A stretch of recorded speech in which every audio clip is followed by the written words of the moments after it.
এই সব করে দেব। তার মানে আমি এক গাঁট উপরে উঠে দিলাম, মানে এটা হার্ড হয়ে গেল। ঠিক আছে, এবার আমরা চেপে দেখবো। হোল্ড করে আবার দেখাও।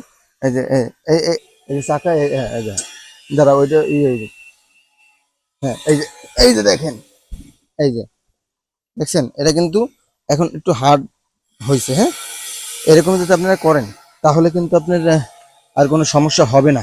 ঠিক আছে, যে যেমন শকারটা কিন্তু সফট এবং হার্ড করা যায়, এটা কিন্তু হাই আর লো করা যায় না। ঠিক আছে, রাখতে চান তালা, দেখছেন এই তালাটা কোন জায়গায় রাখছে, এটা কিন্তু আপনি কিনতে পাবেন, এটা অনলাইনে কিনতে পাবেন। এই একটা রাখার জিনিস, অনেক ইউনিক ইউনিক জিনিস আছে এতে। আর একটা জিনিস দেখে কিনতে পাবেন, এটা অনলাইনে। আর ওনার যে একটা বক্স আছে, এই বক্সটাও কিন্তু খুবই ইউনিক, খুবই প্রিমিয়াম কোয়ালিটি।